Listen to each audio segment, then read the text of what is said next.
9 मार्च 2024 को प्रधानमंत्री ने अरुणाचल प्रदेश में सैला टनल का उद्घाटन किया। ये टनल न सिर्फ दुनिया की सबसे लंबी डबल लेन टनल है, बल्कि रणनीतिक लिहाज से भी इसको काफी महत्वपूर्ण माना जा रहा है।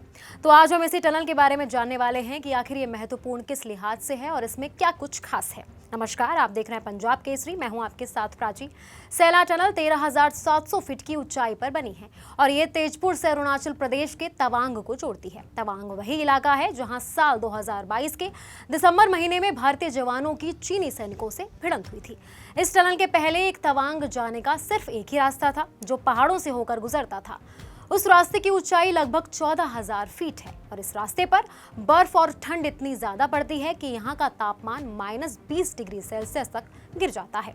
इतना ही ज्यादा बर्फबारी के कारण इस रास्ते को कई महीनों तक बंद रखा जाता है। लेकिन सैला टनल के उद्घाटन के बाद अब तवांग जाने का रास्ता 12 महीने के लिए खुल जाएगा और इस दूरी को 8 घंटे में ही तय किया जा सकेगा। अब 5 पॉइंटों में आसानी से समझते हैं कि सैला टनल आखिर क्यों खास है। सबसे पहले, क्यों बनाया गया सैला टनल? अरुणाचल प्रदेश की 1080 किलोमीटर लंबी सीमा चीन से लगी है। इसके अलावा 520 किलोमीटर लंबी सीमा म्यांमार और 217 किलोमीटर लंबी सीमा भूटान से भी लगी हुई है। चीन भारत के पूर्वोत्तर राज्य अरुणाचल प्रदेश के कुछ इलाकों को शुरू से ही दक्षिण तिब्बत का हिस्सा बताते हुए अपना दावा करता रहा है। इसमें तवांग शामिल है। पिछले कुछ सालों में चीन ने सीमावर्ती इलाकों में अपनी गतिविधियां काफी बढ़ा दी हैं। चीन की इन्हीं हरकतों से निपटने के लिए केंद्र सरकार ने भी बड़े पैमानों पर सीमावर्ती इलाकों में विकास की कवायद शुरू कर दी है। इन्हीं परियोजनाओं में सीमावर्ती इलाकों में बसे दुर्गम गांवों तक सड़कों का जाल बिछाना और सैला टनल का निर्माण करना शामिल है। तवांग इलाका क्यों है भारत के लिए खास? साल 2022 के दिसंबर महीने में भारतीय जवानों की चीनी सैनिकों से इसी इलाके में भिड़ंत हुई थी। अरुणाचल प्रदेश का तवांग चीन की सीमा से केवल 35 किलोमीटर ही दूर है।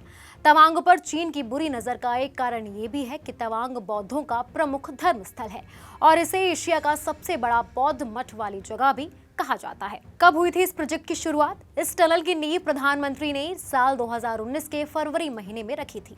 इसका पूरा डिजाइन और इंफ्रास्ट्रक्चर भारतीय सेना की special wing border road organisation यानी कि BRO ने तैयार की है।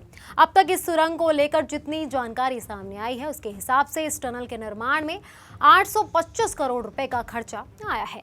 इस पूरे परियोजना के तहत 2 अलग-अलग सुरंगें बनाई गई हैं और इन्हें आपस में जोड़ने के लिए सड़क का निर्माण भी किया गया है। कुल मिलाकर सुरंग और सड़कों को मिलाकर ये 12 किलोमीटर लंबी है। इस टनल को डबल ट्यूब टनल कहा गया है क्योंकि इसमें ट्रैफिक जैसी दिक्कतों से बचने के लिए 2 लेन बनाई गई हैं।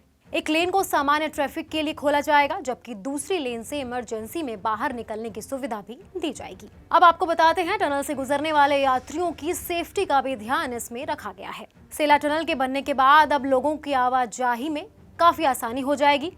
साथ ही पहले की तुलना में काफी समय की भी बचत होगी। ये टनल अरुणाचल प्रदेश के पश्चिम कामेंग जिले में तवांग और देरांग के बीच की दूरी को 12 किलोमीटर तक कम कर देगी, जिसका मतलब ये है कि पहले की तुलना में अब यात्रियों का लगभग 90 मिनट का समय बच जाएगा।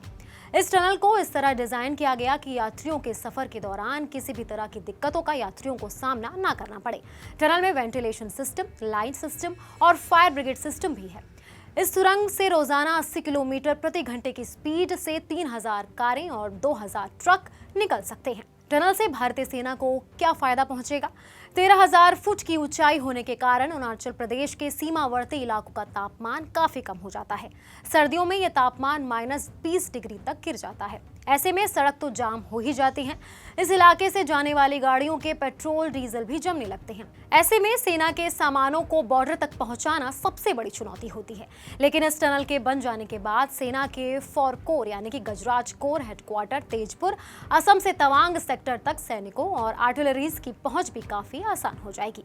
इस प्रोजेक्ट के निर्माण में कुल मिलाकर 71,000 metric tonne cement, 5,000 metric tonne steel का उपयोग किया गया है। इतना ही नहीं, इसे पूरा करने में 5 सालों में लगभग 762 दिनों में भारी बर्फबारी और बारिश भी हुई और 832 दिनों में तापमान 0 डिग्री सेल्सियस से नीचे ही रहा, जिससे काम को अंजाम देने वाले कर्मियों के लिए भारी चुनौतियां पैदा हुई।